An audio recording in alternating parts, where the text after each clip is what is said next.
मैंने 4 to 5 previous student से बात की है जो लास्ट ईयर या उससे पहले के ईयर्स में सेलेक्ट हुए थे। जो चीज़ें किताबों में वो नहीं बताने वाला, वो चीज़ें बताऊंगा जो बच्चे ने पर्सनली फेस की।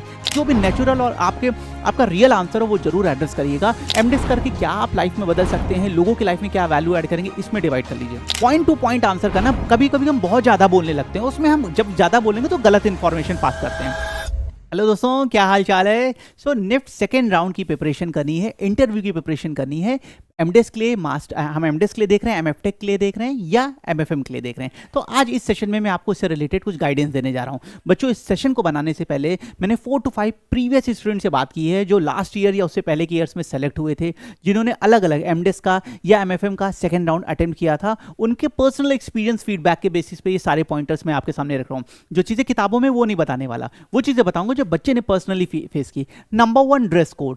बच्चों, ड्रेस कोड यहाँ पे बहुत कंफ्यूजन बच्चों को रहता है।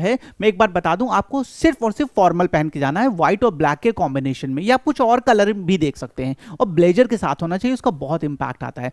सिर्फ और सिर्फ फॉर्मल ड्रेस कोड होना चाहिए। यहाँ पे कुछ भी और आप चीज नहीं पहनेंगे, उसका निगेटिव इंपैक्ट भी आता है हमारे एग्जामिनर पे, हमारे इंटरव्यूअर पे। तो ड्रेस कोड को लेकर मुझे लगता है मैं क्लियर हूं। इसके सिवा कोई ड्रेस कोड फॉलो नहीं होना चाहिए बच्चों, वो निगेटिव इंपैक्ट ही देगा। और आपको बहुत नीट एंड क्लीन वहां पे जाना है, बहुत ज्यादा मेकअप या एक्सेसरीज के साथ मत जाइएगा। आप इंटरव्यू देने जा रहे हैं, चीज को ध्यान में रखते हुए सिंपल नीट एंड क्लीन जाना है, प्रॉपर फॉर्मल ड्रेस कोड के साथ।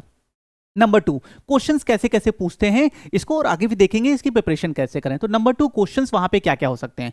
बेटा, पैनल में 4 to 5 एग्जामिनर्स आपके सामने बैठे होते हैं, जो सबसे पहले आपके पर्सनल लाइफ के बारे में पूछेंगे कि डिस्क्राइब योरसेल्फ, अपने बारे में बताएं, अपने पेरेंट्स के बारे में बताएं, अपने हॉबीज के बारे में बताएं, और आप वहां पे अपनी सीवी और एनटीए स्कोर कार्ड लेके अंदर जाते हैं। तो बच्चों, इससे रिलेटेड क्वेश्चंस पूछते हैं।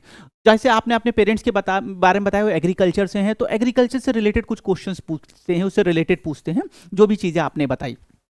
और बच्चों, आपने जो हॉबी अपनी बोली, यहाँ स्किल सेट पे ध्यान दीजिएगा। आपने जो भी सीवी पे अपने स्किल सेट लिखा है उसको बहुत ध्यान से लिखिएगा बच्चों, क्योंकि उसमें आपको 100% वो क्वेश्चन पूछने वाले हैं। जैसे आपने लिख दिया एमएस एक्सेल मान लीजिए, तो पूछेंगे बिना माउस के यूज के कैसे हम कोई चीज पेस्ट कर सकते हैं, शिफ्ट कर सकते हैं, कॉलम चेंज कर सकते हैं। स्किल सेट लिखते समय बहुत केयरफुल होना, ऐसे कुछ भी मत लिख दीजिएगा बच्चों। इससे रिलेटेड क्वेश्चन पूछते हैं। और आपके ग्रेजुएशन से रिलेटेड क्वेश्चन जरूर पूछेंगे। जैसे आपने ग्रेजुएशन में बीकॉम किया है, तो वो आपसे पूछेंगे आपने बीकॉम के बाद एमडिस या एमएफएम क्यों सेलेक्ट किया, आप मास्टर्स में एमबीए कर सकते थे, वहां जा सकते थे, ये एकदम लाइन क्यों चेंज की। तो वहां पे इसका आंसर आप प्रिपेयर करके जाइएगा कि सर डिजाइन मेरा पैशन था, मैं हमेशा करना चाहता था, किसी रीजन में जो भी नेचुरल और आपका रियल आंसर हो वो जरूर एड्रेस करिएगा, क्योंकि ये क्वेश्चन आपसे 100% वो पूछने वाले हैं।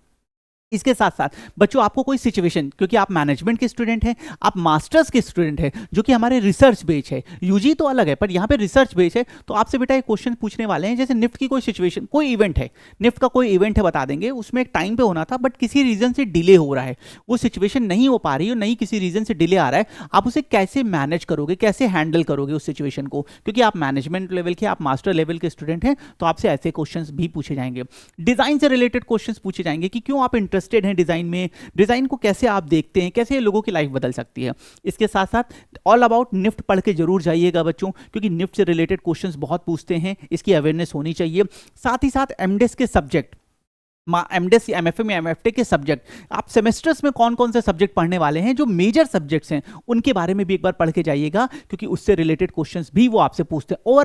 ओवरऑल जो प्रोडक्ट के लिए आप जा रहे हैं उससे रिलेटेड क्वेश्चंस वो पूछते हैं। ठीक है, अब थर्ड स्टेज, सर इसको प्रिपेयर कैसे करें। मैं मान के चलता हूं अभी आपके पास 20 to 25 डेज हैं, तो बच्चों आप इसको 3 कैटेगरी में डिवाइड कर लें। पहले पर्सनल इंफॉर्मेशन जो आपकी है, दूसरा आपकी स्किल सेट, आपकी हॉबीज, क्योंकि उससे क्वेश्चंस पूछेंगे और आप फंस जाएंगे और बच्चों वहां पे पैनिक हो जाता है। और तीसरा निफ्ट से रिलेटेड या प्रोडक्ट से रिलेटेड, निफ्ट की किसी सिचुएशन से, पैनिक सिचुएशन से रिलेटेड, उसके प्रोडक्ट से रिलेटेड, एमडिस करके क्या आप लाइफ में बदल सकते हैं, लोगों की लाइफ में क्या वैल्यू ऐड करेंगे, इसमें डिवाइड कर लीजिए। बच्चों, आपको प्रैक्टिस, देखिए मैं हमेशा एक चीज बोलता हूं, प्रैक्टिस, बस ये बहुत सिंपल वर्ड है पर ये मैजिकल वर्ड है। आपको मिरर के सामने खड़े हो जाना है, या अपने फ्रेंड से, अपने फैमिली में किसी से कहना कि वो सामने बन जाए इंटरव्यू और आपसे क्वेश्चंस पूछे, और आपको उन क्वेश्चंस का रिप्लाई करना है। जितनी आप प्रैक्टिस, कोई और मैजिकल पॉइंट स्ट्रैटेजी नहीं होगी बच्चों, आप जितनी प्रैक्टिस करेंगे उतना आप पक्के होंगे, और ह्यूमन एरर्स या जो हम फंबल करते हैं वो दूर होगा। फंबल हर कोई करता है, हम सभी इस चीज से बेटा थोड़ा सा पैनिक करते हैं, बट आप जितनी प्रैक्टिस करते हैं उतना आपका कमांड आ जाता है। तो इन पॉइंटर्स का ध्यान रखिएगा। एक दो और स्पेशल पॉइंट मैं बताना चाहता हूं। नंबर 1, फेक नहीं रहिएगा। जो रियल है, बहुत ही रियल होके, बहुत ही नेचुरल होके आंसर करिएगा, काम होके आंसर दीजिएगा। इंटरव्यूअर आपके फेकनेस से चिढ़ते हैं, उससे आपके नेगेटिव मार्क्स बन जाएंगे। जो आपने फेक हो या झूठ बोला है गलत चीज़ की, जैसे मैं हूं वैसे हूं, नॉर्मल होके अपना इंटरव्यू दीजिएगा। कोई यहाँ पे बढ़ा चढ़ा के बात नहीं बोलनी है। और दूसरा पॉइंट, कम बोलना है, पॉइंट टू पॉइंट आंसर करना। कभी कभी हम बहुत ज़्यादा बोलने लगते हैं, उसमें हम जब ज़्यादा बोलेंगे तो गलत इंफॉर्मेशन पास करते हैं।